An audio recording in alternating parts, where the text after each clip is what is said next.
നടക്കാത്തത് അവളുടെ സഹകരണം ഇല്ലാത്തതുകൊണ്ടാ. അമ്മ അവളെക്കുറിച്ച് ഓർത്ത് വിഷമിക്കരുത്. എല്ലാം അവളുടെ വിധി പോലെ വരും.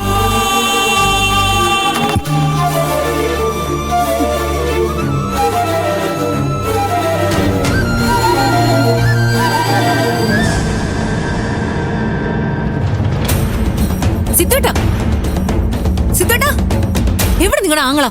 കൈ കിട്ടിയ ഞെക്കി കൊല്ലും ഞാനിവിടെ ഉണ്ട്. കൊല്ലടി. നിങ്ങൾക്ക് എന്ത് പുണ്യ കിട്ടിയത് ആ പാവത്തിനെ ദ്രോഹിച്ചപ്പോ? ഏത് പാവത്തിനെ? വിഷ്ണുവിനെ. വിഷ്ണു അകത്ത് പോകാൻ കാരണം എന്താണെന്ന് അറിയോ? ഇയാളോ അവളോ? സിദ്ധുവും ദേവികി രണ്ടുപേരും ചേർന്നാ അന്നാ പോലീസുകാരെ വരുത്തിയത്. ആണോ? എങ്കിൽ നന്നായേ ഉള്ളൂ. അല്ലെങ്കിലും നിങ്ങൾ അങ്ങനെ പറയൂന്ന് എനിക്കറിയാം.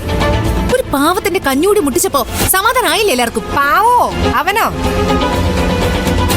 കോടതിയെ വരെ പറ്റിച്ച് അവനെ കുറിച്ച് അന്നോടി നീ പാവം പാവം എന്ന് പറയുന്നേ. പ്രിയ വഴി ദേവിക അറിഞ്ഞു. ദേവിക അപ്പൊ തന്നെ സിദ്ധുവിന്റെ അടുത്ത് പറഞ്ഞു. എന്നോട് ഒരു വാക്ക് സൂചിപ്പിച്ചിരുന്നെങ്കിൽ ഞാൻ വിഷ്ണുവിനെ പറഞ്ഞു തിരുത്തിയേനെ. എനിക്ക് സൗകര്യമില്ലായിരുന്നു പറയാൻ. അവനെന്നെ വെല്ലുവിളിച്ചതാ, അതറിയാലോ. എന്നെ ശത്രുവായിട്ട് കാണുന്നവനെ ഞാൻ എന്തിനാടി തൊഴുതു നിൽക്കുന്നത്? അടിക്ക് തിരിച്ചടി തരുമെന്ന് ഇപ്പൊ നിനക്ക് മനസ്സിലായില്ലേ? അതാടി ഞാൻ. നീ അത് ഓർത്തോ? ഇനി കൂടുതലൊന്നും പറയണ്ട. എത്രയും വേഗം എനിക്ക് വിഷ്ണുവിനെ ജയിലിൽ നിന്ന് ഇറക്കണം. ഇറക്കിക്കോ. അതിനാരാ ഇവിടെ തടസ്സം? തടസ്സം ഈ നിൽക്കുന്ന മനുഷ്യനാ. ഇയാൾ കാരണം ഒറ്റൊരു വക്കീലന്മാര് വക്കാലത്ത് ഏറ്റെടുക്കുന്നില്ല. ഇനി ഞാനെന്ത് ചെയ്യും? കഷ്ടം. ചെടിയും നീയൊരു വക്കീലല്ലേ? നീ എന്തിനാ മറ്റുള്ള വക്കീലന്മാരുടെ പുറകെ പോകുന്നത്? നിനക്കിറക്കിക്കൂടെ വിഷ്ണുവിനെ? അത് ശരിയാണല്ലോ, അങ്ങനെ ഒരു വഴിയുണ്ടല്ലോ. അതിന് വിഷ്ണു സമ്മതിക്കണ്ടേ?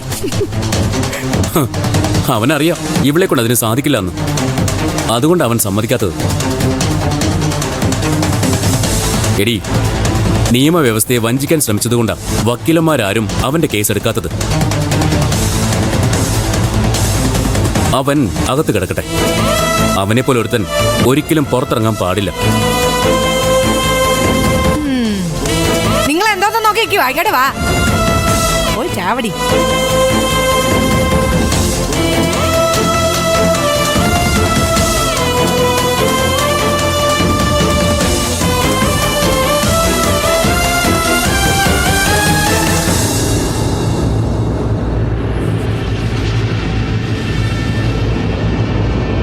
അയാള് ഒരുപാട് ഉപദ്രവിച്ചോ?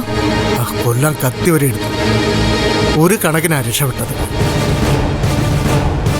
നമ്മളൊരുമിച്ച് ജീവിക്കാൻ നിരഞ്ജൻ സമ്മതിക്കില്ല പൊന്നുമണി. അത് മാഷേട്ടനല്ല തീരുമാനിക്കുന്നത്, ഞാനത് തീരുമാനിച്ചു കഴിഞ്ഞു.